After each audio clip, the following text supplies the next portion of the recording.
think we're all caught up on the super chats now, and we don't have any more Rumble rants. There is one more story that we need to talk about here. And boy, the biggest story out there in entertainment right now, Rhodes, is Indiana Jones and the Dial of Destiny. Because it is about to pretty much go boldly where no movie has gone before. This thing is going to lose 250, 300 million. This box office is a disaster. Wow. We're talking about Waterworld kind of like historic bombings of films right now. Yeah. Is where we're moving into. The budget for this movie was like it was going to be Terminator 2 or something like that. Yeah. You know, or the first Star Wars movie in forever. This was a movie nobody was asking for. And that budget, we hear now, was like $329 million. And there's a new little movie that came out on July 4th called Sound of Freedom with the great Jim Caviezel.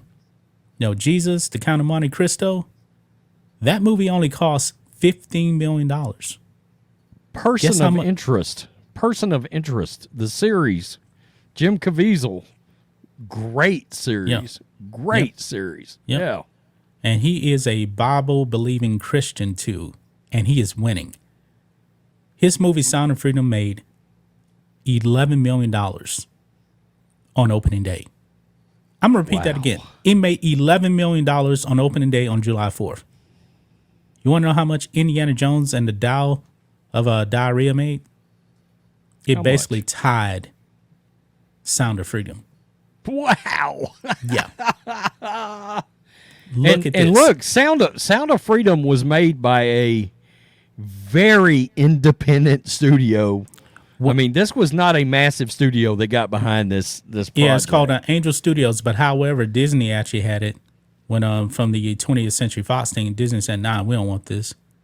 Oh. Yeah. Yeah. Whoops. They lost out on it.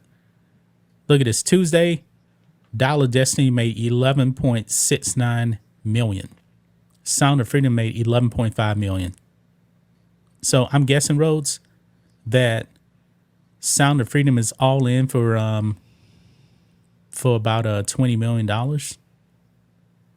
It's actually projected at the box office to make $20 million in the first week. I saw the trailer.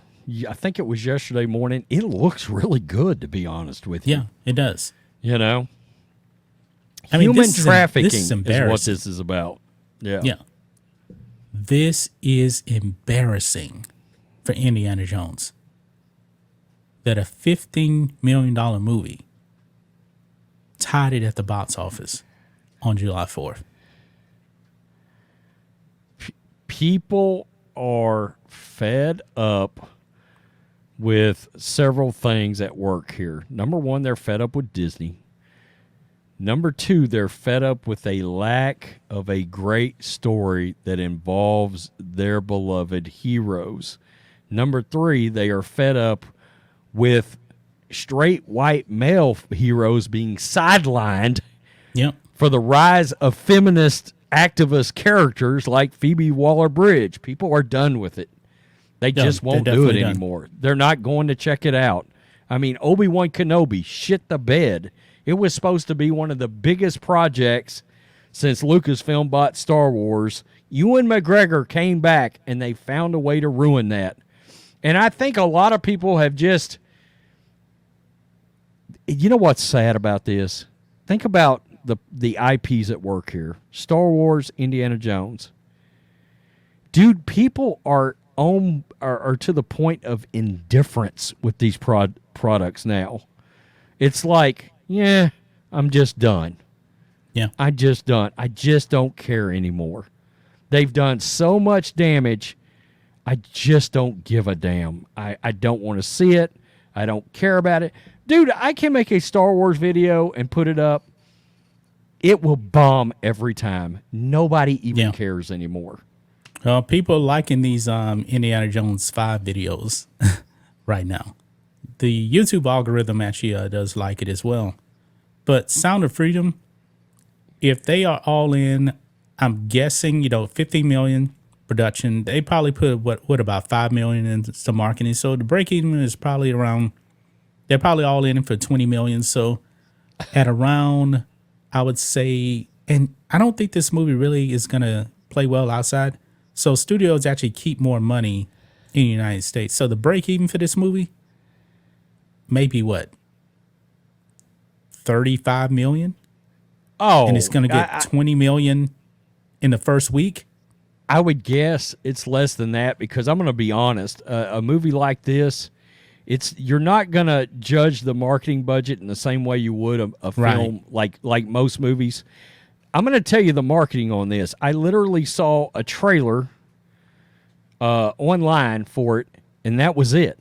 There's been nothing involving television hits like you would in. I mean, Indiana Jones is everywhere from a marketing standpoint. Right. They're in bed with Applebee's. I don't know what it is we were watching yesterday, but it was every time they went to the commercials.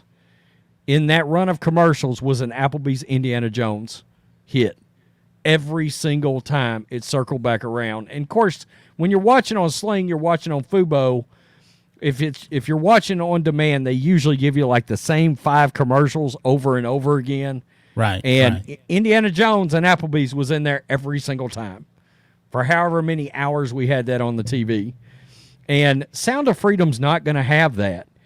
I bet you a film like that had $1 million marketing budget. I kid you not. Yeah, probably so. They didn't spend that much. No, and I don't know what the actual budget was for production. I'm guessing, if I'm truly to guess, I bet they're broke even by the end of weekend. I truly believe we know the production budget was $15 million. So they actually put $15 million into it? $15 million, that's all it took to make it. Yeah, $15 million production. And Jim Caviezel is a name, so, you got to pay him something. Yeah, but true. Yeah, this movie, I believe, was actually made years ago, if I'm not mistaken. I mean, this is going to be a massive win, man. And you know what? You know what's going to really do Indiana Jones now? Guess what's coming out? Mission Impossible: Dead Reckoning. Oh, that'll crush Indiana Jones in oblivion. Yeah. And the reviews for Dead Reckoning are pretty good. If I'm not mistaken, I'll take Rotten Tomatoes for what it is. But when I looked at the Rotten Tomatoes score for Sound of Freedom, 99% yesterday. Hey, you know what's wild? When you bring up the box office top 10, it's like a who's who list of awful Disney movies that bounced, that bombed, that flopped. Yeah. Absolutely. I mean, I was like, wow. Disney is releasing one flop right after the other. Yeah. It's a disaster, man. But it couldn't have happened to a better company, right? A super woke company. Absolutely not. Rhodes. They deserve every bit I think it's safe to say we can now put in we can put in Indiana Jones and the amount of losses. Let's just estimate here. It looks like $1.2 billion loss at the box office for Walt Disney now with Indiana Jones. That is embarrassing. You know what, though? We knew it. We knew this months ago. We called it. We were like, this is going to flop at a historic level. And it's done just that. It definitely has done that.